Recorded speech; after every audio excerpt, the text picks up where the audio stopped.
दीपिका के कपड़े अब गांव वाली सादगी से बहुत दूर आ चुके थे। छोटे छोटे टॉप, टाइट जीन्स, कभी कभी शॉर्ट ड्रेस भी। बालों को खुला छोड़ती, लिपस्टिक लगाती और आईने के सामने खुद को देखकर मुस्कुराती। वह सोचती कि अब वह शहर की असली लड़की बन गई है। शर्मा जी को सब पता चल रहा था। वे दीपिका को अकेले में बुलाकर समझाते, बेटी तुम यहाँ पढ़ने आई हो, ये देर रात तक बाहर रहना, ये कपड़े, ये सब ठीक नहीं है। तुम्हारे पापा ने मुझे भरोसा देकर भेजा है। अगर ऐसे ही चला तो मुझे उन्हें बताना पड़ेगा। दीपिका आंखें नीची करके कहती, शर्मा अंकल मैं समझती हूँ, अब नहीं होगा।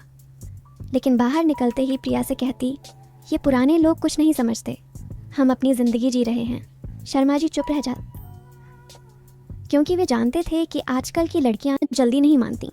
अब पार्टियां सिर्फ कॉलेज तक सीमित नहीं रह गई थीं। शहर में कई क्लब थे जहां रात भर म्यूज़िक बजता, लाइटें चमकती और लोग नाचते गाते। दीपिका को वहां जाने का बहुत शौक चढ़ गया। पहली बार क्लब गई तो डर लग रहा था, लेकिन अंदर घुसते ही सब कुछ भूल गई। तेज़ म्यूज़िक की धुन पर नाचना, रंग बिरंगी लाइटें, लोगों का हुजूम और वो ख़ास ड्रिंक्स जो दिमाग को सुन्न कर देती थी। दीपिका नाचते नाचते थक जाती, लेकिन रुकती नहीं। राहुल और उसके कुछ दोस्त हमेशा साथ रहते।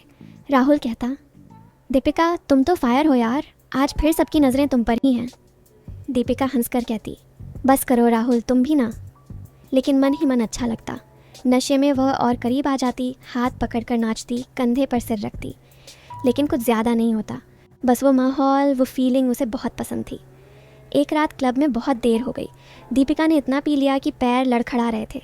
प्रिया और सोनिया ने उसे सहारा देकर बाहर निकाला। बाहर 4-5 लड़के थे, राहुल के दोस्त। सब मिलकर हंस रहे थे, एक दूसरे को सहारा दे रहे थे। दीपिका को लगा कि सब बहुत अच्छे हैं, सब अपना परिवार जैसे। कार में बैठकर सब कहीं और चले गए, किसी के फ्लैट पर। वहाँ फिर म्यूज़िक चला, फिर ड्रिंक्स।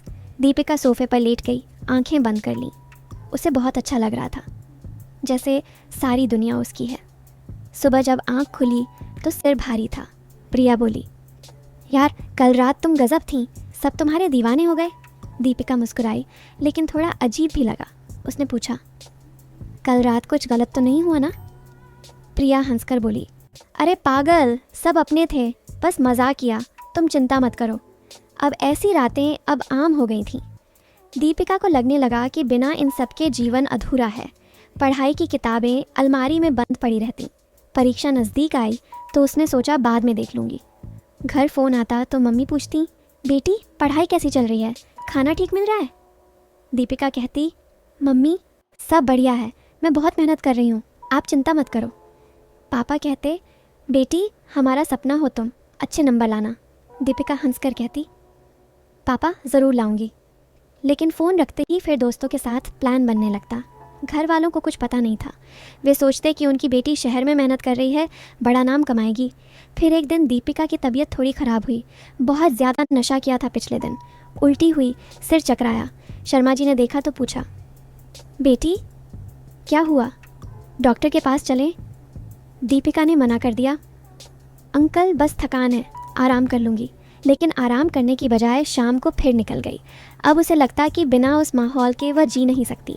दोस्त कहते, दीपिका तुम तो हमारी क्वीन हो, तुम बिना पार्टी अधूरी है। दीपिका को लगता ही था कि वह बहुत ख़ास है, सब उसे चाहते हैं। फिर एक दिन अचानक पापा का फ़ोन आया। राम सिंह बोले, बेटी मैं 2-3 दिन में तुम्हें मिलने आ रहा हूँ, सरप्राइज़ है। दीपिका खुश हो गई, लेकिन थोड़ा डर भी लगा। उसने सोचा कि पापा आएंगे तो क्या कहूँगी, इतनी देर रात बाहर कैसे रहूँगी। उसने प्रिया से कहा, यार पापा आ रहे हैं, अब क्या करूं? प्रिया बोली, अरे चिल कर, कुछ दिन संभल जाना, उन्हें अच्छी अच्छी बातें बताना। दीपिका ने ठान लिया कि पापा के सामने अच्छी बेटी बनेगी। राम सिंह बस से शहर पहुंचे, सीधे कॉलेज गए।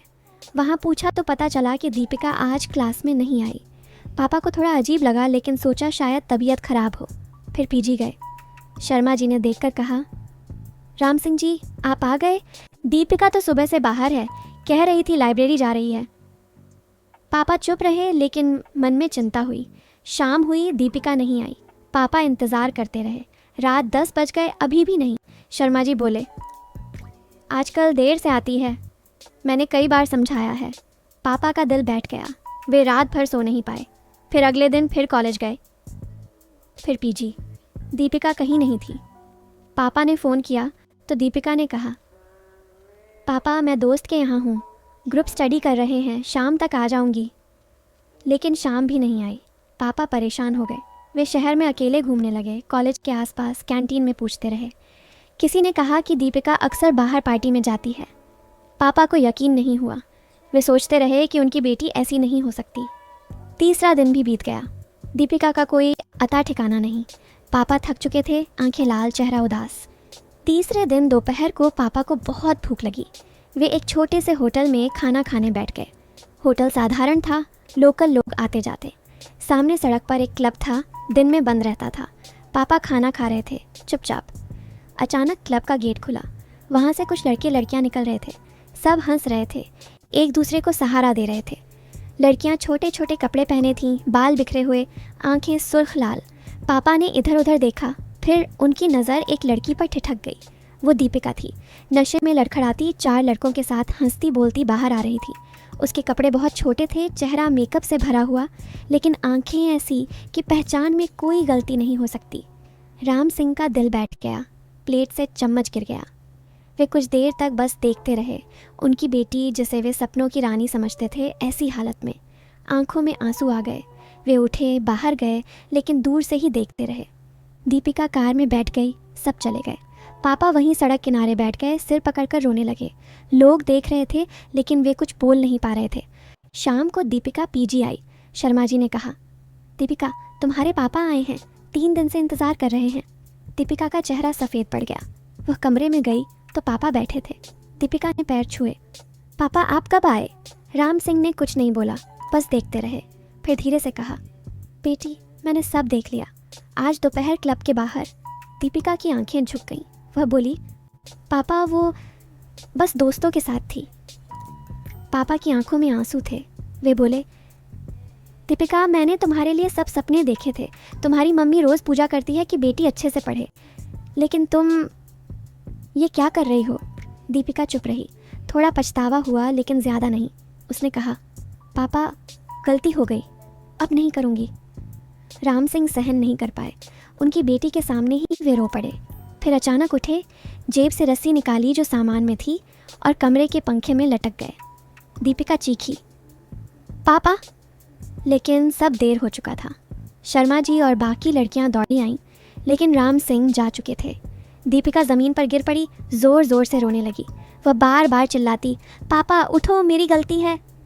लेकिन अब कुछ नहीं हो सकता था। खबर गांव पहुंची। मम्मी बेहोश हो गईं। भाइयों ने फ़ोन पर दीपिका को बहुत बुरा भला कहा। पूरे घर वाले ने उसे त्याग दिया। कहा, तू अब हमारी नहीं, तेरी वजह से पापा चले गए। दीपिका अकेली रह गई। पहले तो बहुत रोई, लेकिन फिर वही पुरानी ज़िंदगी में लौट गई। अब कोई रोकने वाला नहीं था। नशा और बढ़ गया। पार्टियाँ, क्लब, लड़के, वह दिन रात उसी में डूबी रही। पछतावा कहीं गहरे दब गया। समय बीता। दीपिका की हालत दिन ब दिन खराब होती गई। नशे की आदत इतनी पड़ गई कि बिना उसके रह नहीं सकती थी। दोस्त भी धीरे धीरे दूर हो गए। आखिर एक रात फिर क्लब में बहुत ज़्यादा नशा कर लिया। सुबह किसी ने देखा तो वह जा चुकी थी। दीपिका की ज़िंदगी ख़त्म हो गई, सिर्फ 17-18 साल की उम्र में। तो दोस्तों, ये कहानी बताती है कि जवानी में संभलना कितना मुश्किल होता है।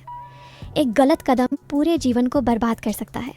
दीपिका जैसी कितनी ही लड़कियां शहर की चकाचौंध में खो जाती हैं। माता पिता के सपने, घर की इज्जत, सब कुछ दांव पर लग जाता है। इसलिए ज़रूरी है कि सही गलत की समझ रखें, अच्छी संगत चुनें और अपने सपनों को कभी न भूलें। ज़िंदगी एक ही बार मिलती है, उसे संभाल कर जियो।